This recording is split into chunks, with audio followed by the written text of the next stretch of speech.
Hey YouTube, Woodworker Anonymous here in my garage workshop, and today I'm going to show you what I consider to be my greatest addition to my workshop, which is an integrated two-stage shop vac built directly into my workbench. I added this shop vac to the workbench maybe 6, 7 years ago, and the thing is, it became so used, it was doing instantly like 5 different jobs all the time. I'd be hooking it up for a general cleanup, of course, but a random orbit sander, you're doing all your sanding at the workbench, any routing you did, ever use a circular saw or even my track saw, that thing, it was constantly being emptied. It had to be emptied. The filters had to be cleaned. It became a complete nuisance. So I had to fix that. So the answer was to create some kind of a two-stage shop vac in the workbench. And that's what I did. Now, I did some research and I found a Thien baffle. There's a website for Thien baffles. They explain exactly how they work.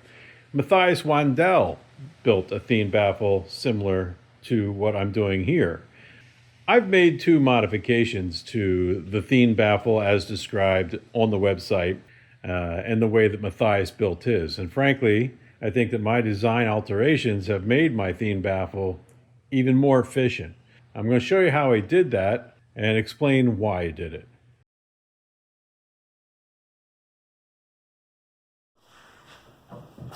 All right, so I've done a couple unconventional things here on the Thien baffle, and I'll just show them to you real quick. If you go to the Thien website, they actually have a website and a forum about building these things. They suggest making this slot here that goes around the perimeter that allows the debris to fall down into the catch basin. They suggest making the slot only 240 degrees of the circumference and having 120 degrees of the circumference closed off. And I think the theory behind that is that it'll create more of a separation, if you will, between the I guess the airspace in the baffle and the airspace down below in the catch basin. And the reason they want that is because this is creating a cyclone up top, and they really think that not having that same cyclone continue down below the baffle will help prevent any blowback or any more dust being sucked back up into the baffle and then possibly into the actual filter. Obviously, I didn't do that. And one of the reasons is you can see the shape of what is going to be the catch basin below. It's square and it's actually wider. And I think a lot of these Thien baffles, the catch basin is also very similar in size and shape to the baffle that sits on top of it. That's not the case here. This is going to be a square box underneath this thing, and it's also going to have a wider perimeter than the actual baffle itself. So as the dust comes in, it's going to move towards the outsides. It's going to hit the corners as it tries to rotate. I think that the square shape of the receptacle container below it, along with the extra width, will help mitigate any tendency for the dust once it's down here to get back up into this area. Not to mention the fact that because the lip of the bucket actually extends below this surface, anything that's maybe circulating up near the top will hit that lip and won't be tempted to be sucked back up into it. All right, so that's one thing. The other thing that's different here is most people, though, they use some type of cylinder or even a plexiglass that they've bent into a perfectly cylindrical shape. Buckets aren't cylindrical; they are conical. They do have a smaller diameter at the bottom than they do at the top.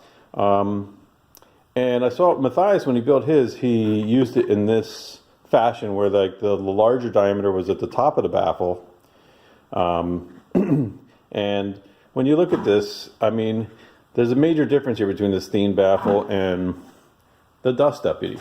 The dust deputy is trying to force everything down into the center hole. the Thien baffle is trying to force everything down into the outside perimeter.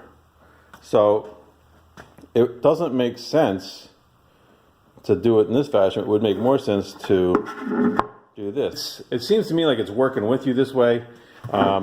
Seems to me like that's working against you when you're trying to force stuff down. You're not trying to force it to the middle, so do it that way.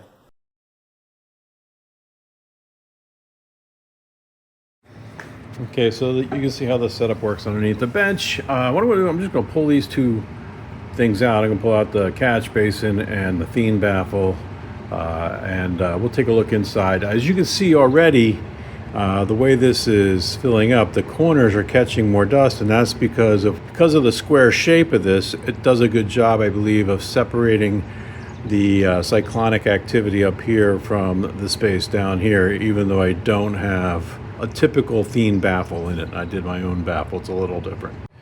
Okay, I just pulled this unit out from underneath the bench, and then the whole thing just slides in to that little ramp area, or shelf area that I built underneath. So it just slides in there, and then this lines up with this hole that pops through here. This is the actual port that I can attach various different hoses to. This goes through this hole, goes into this flexible thing here, and then I can tighten it down with this little rockler clamp that was made for this type of hose. I just pulled this out. I haven't even turned it upside down, but so you can see here is the weather stripping that creates a perfect suction when I turn the machine on. This is the baffle that I made. Well, the disc that creates like the separation between the baffle and the catch basin. And you can see how this lip is actually preventing dust from maybe slipping back up into the suction inside that. Now, this is just pressure fitted on here. I can pull it off, and you can see got a little bit of dust build up here. I'm going to clean all this off before I put it back. But this plugs into that, and here is the opening. It's a little slotted cut into that pipe, and that's where the shop vac pulls everything into. So, you have the entrance from the pipe here. Everything starts circling like this. I figured it slows down on this side because it's closest to the furthest away from where it enters, and it kind of matches up here. It slows down, and you can see most of the debris is starting to fall on this side.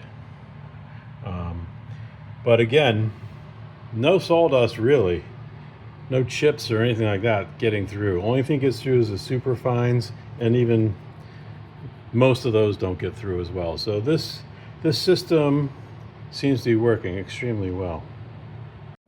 So like I was saying, I haven't emptied this in a couple months, and I just pulled this out of the bottom of my workbench. So we're going to take a look and see how much debris we find in here.